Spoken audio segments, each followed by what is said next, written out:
साहित्य हे धर्म, समाज, राष्ट्र यास एक करणारे, एकत्रित आणणारे, एक ठेवणारे असते।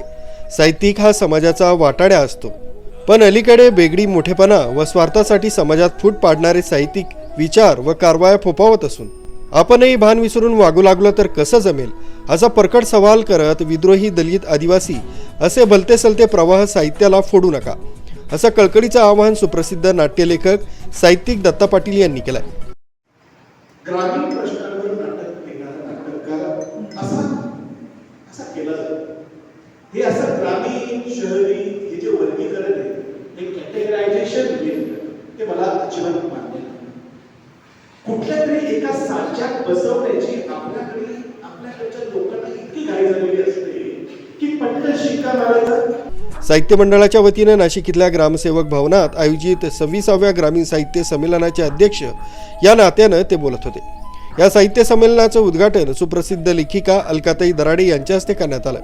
व्यासपीठावर यावेळी माजी आमदार नानासाहेब बोरस्ते, माजी नगरसेवक चंद्रकांत खाडे, निवृत्त न्यायाधीश वसंत पाटील, अभिनेते अजय बोरस्ते, मंडळाध्यक्ष पुंजाजी मालुंजकर आदी हजर होते।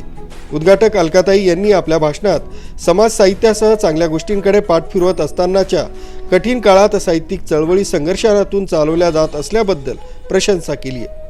नाशिक जिल्ह्यातील पुंजाजी मालुंजकर, अखिल भारतीय मराठी साहित्य परिषद नाशिकचे नवनाथ पाटील गायकर, गोदा गिरणाचे सुरेश पवार, साहित्यकारांचे संजय गोराडे, विलास पंचभाई, सूर्योदयचे सतीश जैन आदी मंडळी अत्यंत संघर्षातून साहित्य चळवळी राबवित आहेत। संमेलनात परिसंवाद, कथा, कथन, कवी संमेलन, चर्चासत्र पार पडलं।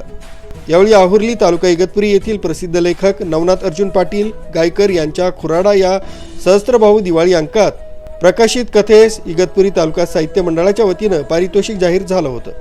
या पुरस्काराचं वितरण नुकताच नाशिक इथं आयोजित 26व्या साहित्य संमेलनात सुप्रसिद्ध नाट्यलेखक तथा या संमेलनाचे अध्यक्ष दत्ता पाटील यांच्या हस्ते गायकर यांना प्रदान करण्यात आला। यावेळी व्यासपीठावर सेवानिवृत्त न्यायाधीश वसंत पाटील, प्रसिद्ध लेखिका श्रीमती अलका दराडे, संमेलनाचे आयोजक तथा मंडळाध्यक्ष पुंजाजी मालुंजकर आदी मान्यवर उपस्थित। दरम्यान हा सन्मान घरातला असून यामुळे लेखणीस बळ प्राप्त झालं आहे, अशी प्रतिक्रिया लेखक नवनाथ गायकर यांनी पुरस्कार स्वीकारल्यानंतर दिली आहे। गायकर यांच्या या सन्मानाबद्दल सर्व स्तरातून स्वागत करण्यात आलं।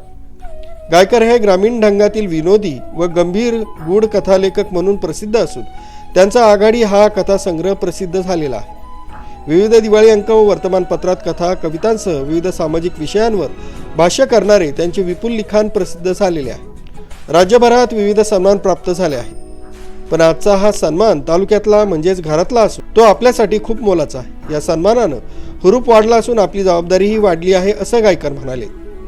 राजू देवळेकर, न्यूज 7 मराठी, इगतपुरी।